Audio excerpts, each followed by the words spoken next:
Hello, Dr. Tippins. This is Paul, and I am doing my demonstration for the Lab04 timer. I already got the board programmed, so I'm gonna go ahead and start this by clicking on the middle button right here.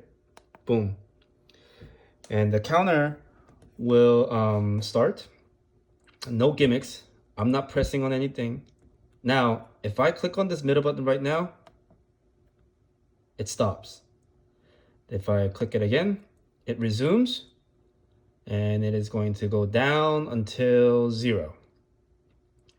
Once it hits 0, there's that victory lap right there.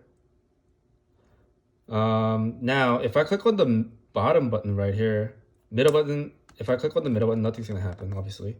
But if I click on the bottom button, it's gonna reset to 0, 20.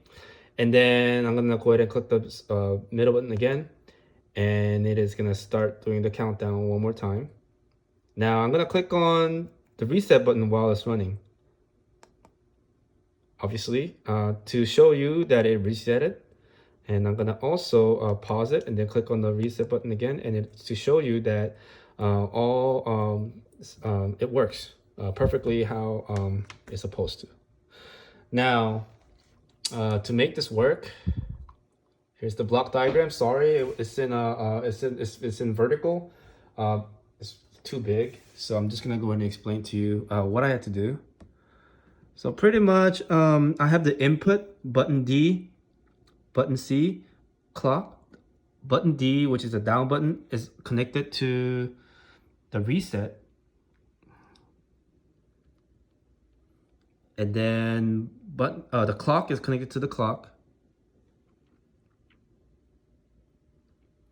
I'm pretty sure you'll see it better on the thing, but I'm just gonna go over it with it. But pretty much, button C is connected to the button sync process through button signal. Now I color coded all those signals into green because obviously in Vivado signals are green font.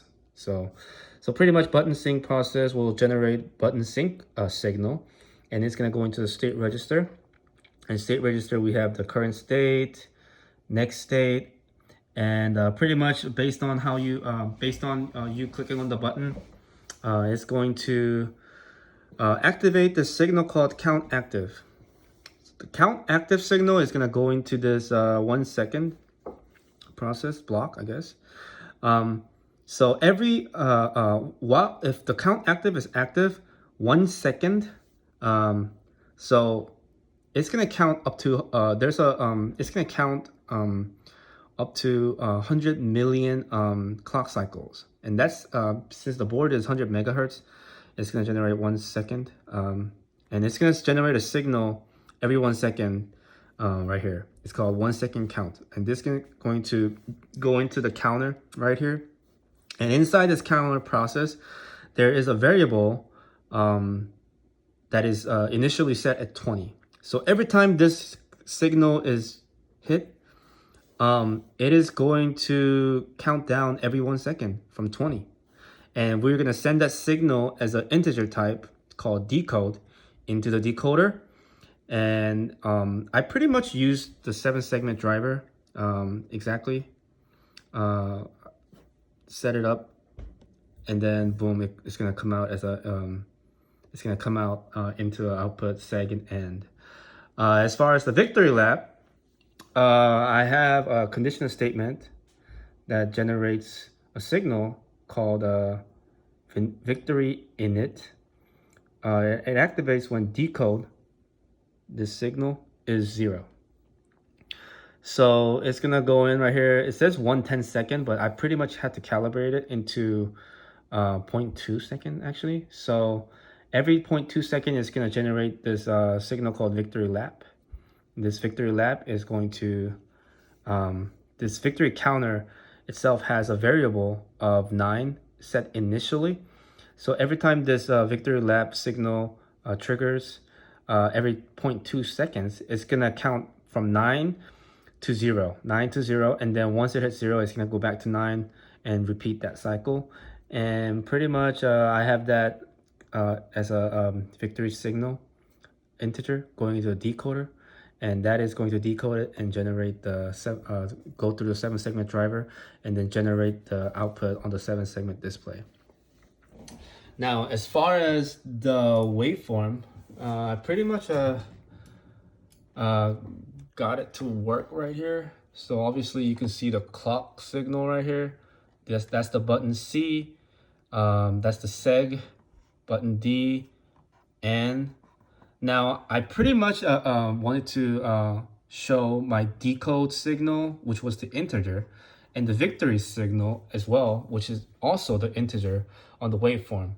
But because I mean, if you can teach us how to include this into the waveform initially, that would be helpful, because actually once I load it in, it shows after. But pretty much you can see right here, the button C is center button is pressed, and you can see that oh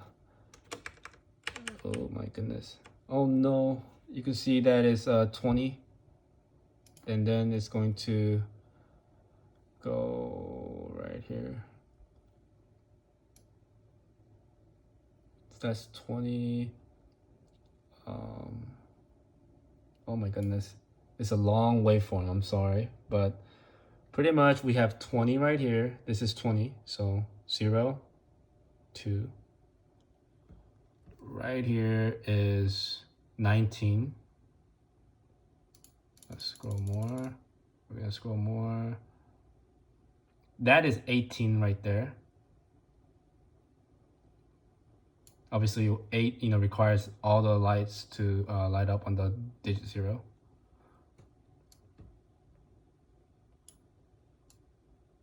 Now after 1000 nanoseconds, that's where it shows the decode integer and victory. This makes it a little easier for you to understand, but pretty much that decode is an integer. That is hex 11, which is 17, which means this is showing 17 right here.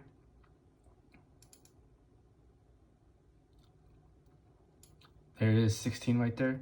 Obviously, you can see the victory is 9 because decode, this integer hasn't reached 0 yet. So it's staying dormant. We're gonna keep going. 16, 15, 14, just gonna little skip it. All the way down to 5, 4, 3, 2. There's 1. And then once it hits 0, take a look at that. The victory lab is now 8. And then it's going to generate the victory lab on the third A. Blinking on the A part of the segment right here. 7, 6. Right here. Let's see. A. Then right here is the A again on the digit 2. Then 6 right here. This one becomes the B part of the digit 2. So pretty much I'm just gonna scroll this right here, and to that's the victory lab 1, and then once it becomes 0, it's gonna go back to 9 right here, and then restart the victory lab. Restart the victory lab. One thing I also did to show on the waveform is, I'm sorry, but I'm just gonna try to. I didn't want it to make this another video for 90 minutes like last time, but let's see. So right here, I clicked on the reset button. Once I click on the reset button, it goes back down to 14. This is actually hex 20. And then I click on the center button again to initiate the countdown again. So 14, 13, and then this is 18. During 17, I click on the center button again to pause the countdown. So we're gonna, obviously you can see the 17 right here. Just gonna keep on going. Keep on going.